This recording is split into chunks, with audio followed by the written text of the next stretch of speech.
Okay, close your eyes for a second. Imagine a world where the gods, they don't just sit quietly up in the clouds. No, they are fiercely battling terrifying beasts. They're plunging entire continents into eternal darkness over, of all things, family feuds. And they're literally stirring the oceans with massive spears to build new lands from scratch. Sounds exactly like the plot of the next big modern blockbuster, right? Or maybe some epic fantasy novel. Well, prepare to have your expectations completely shattered, because today we're diving into a source text that holds the literal DNA of Japanese mythology. Let's just throw ourselves right into the middle of the action here. Picture this ancient primordial landscape trembling beneath the feet of a massive, terrifying monster. Envision a reality where the actual sun goes missing from the sky and humanity is just left stumbling around in the freezing cold. And think about the sheer, raw power it would take to churn roaring, violent seas until islands magically crystallize right out of the salt water. So what do all these heart-pounding, larger-than-life events have in common? Well, believe it or not, they all happen in the exact same book. And that brings us to the biggest misconception we're going to clear up today. You know, a lot of people assume this book is just, well, a dry, dusty, totally boring history textbook packed with rigid dates and names. But in reality, it's an epic fantasy adventure. It is absolutely teeming with drama, magic, and heroism. And the crazy part? This isn't some new release you'd find in the fiction aisle. This is the Kojiki, finished way back in the year 712 AD. So we're talking over 1,300 years ago. It's officially Japan's oldest surviving history book. But instead of just a stiff record of past events, it's universally cherished as this grand, sweeping narrative that details the very origins of Japan itself. Section 1. The Lore. 3 Grand Eras. To really grasp the Kojiki, you've got to understand the massive universe it maps out. If we trace its complete chronological flow, it's kind of like a giant 3-part epic. Volume 1 is entirely dedicated to the Age of Gods. This covers the absolute primordial beginning of the world following the spectacular exploits of divine figures like the sun goddess, Amaterasu. Then the second volume transitions into the Age of Heroes. This bridges the gap, starting with the legendary first ruler, Emperor Jinmu, and follows the swashbuckling adventures of heroes like Yamato Takeru as the nation actually begins to unify. And finally, the third volume brings us down to the Age of Humans.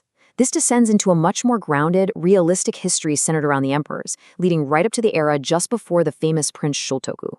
So as you can see, it organically traces this unbroken line from the literal clouds of myth straight down into the soil of human history. Moving on to Section 2. Behind the epic, miraculous memory. Now, before we jump back into the wild action of the gods, we really need to talk about the incredible, real-life story of how this book even came to exist. The crucial thing to understand here is the high-stakes political reality of that time. The nation was heavily fragmented, and ancient memories were starting to get lost or altered. Emperor Tenmu saw a profound, urgent need to unify his people. His vision was to correctly compile the varied and scattered origins of Japan. He knew, and this is absolutely crucial, that to establish a strong, unified national identity, the people needed a shared story. They needed to know exactly who they were and where they came from. But how do you compile a massive history before the widespread use of organized archives? Well, you use a human hard drive. Seriously, this all happened across a miraculous 3-step process. Step 1, Emperor Tenmu sets the vision. Step 2 is where it gets absolutely wild. A figure named Hideya no Ara uses what can only be described as superhuman memory to literally memorize the sprawling, complex genealogies and myths of the entire land. We're talking whole lineages, epic poems, and these massive, sprawling narratives, all held perfectly in one single person's mind. Then, finally, in Step 3, a scribe named Ono Yasumaru painstakingly transcribed Hideya no Ara's recitations, completing this ultimate written record in 712 AD. It was a monumental feat of human endurance that literally saved these tales from fading into the mist forever. All right, Section 3, Adventures of Imperfect Gods. Okay, let's zoom right back into Volume 1. Because honestly, the absolute best part of the Kojiki isn't the human history. It's the explosive, emotional, and frankly chaotic adventures of the gods themselves. You know, when we hear the word myth, we usually imagine these distant, flawless, omnipotent beings just sitting quietly on golden thrones. The Kojiki shatters that image entirely. The gods in this text are shockingly imperfect. They make massive, terrible mistakes, they hold grudges, they weep, they panic, and they lash out. It's this relatable, highly emotional, human-like drama that really drives the entire narrative forward. It's not some serene, quiet religious text. It's a raw, character-driven epic where the fate of the entire world literally hinges on the very flawed emotions of its creators. Let's just look at the sheer scale of these legendary feats for a second. First, picture the creator gods, Izanagi and Izanami. They're standing on the floating bridge of heaven, and they thrust this massive jeweled spear into the chaotic ocean below. They're stirring and churning it until the salt water drips from the tip to form the very islands of Japan. Pure creation through raw action.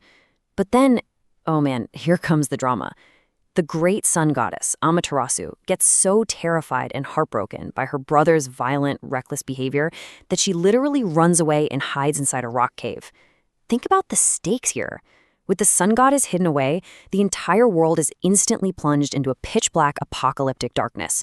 It forces millions of other gods to throw a desperate raucous party right outside the cave just to trick her into peeking out. And then there's that troublesome brother, Susanoo.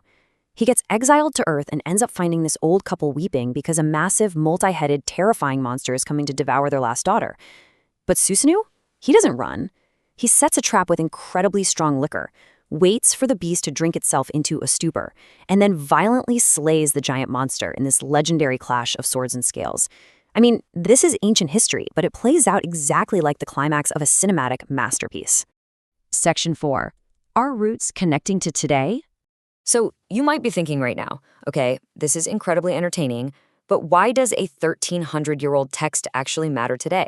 Well, it matters because these ancient mythological adventures aren't just isolated stories from the past. They are the invisible threads woven right into the fabric of everyday life today. It is the ultimate root of Japanese identity. Remember that timeline we talked about earlier? It was all about passing the baton.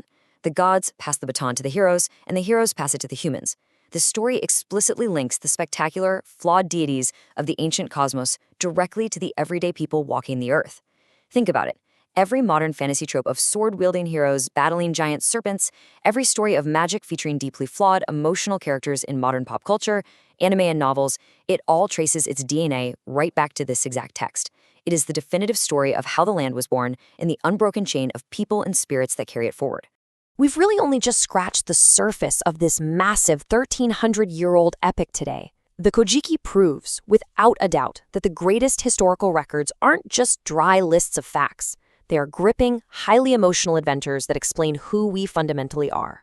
So knowing that this entire universe is packed with world-building gods, heroic monster slayers, and deeply flawed, completely relatable deities, the only question left is, which ancient god's adventure will you discover first?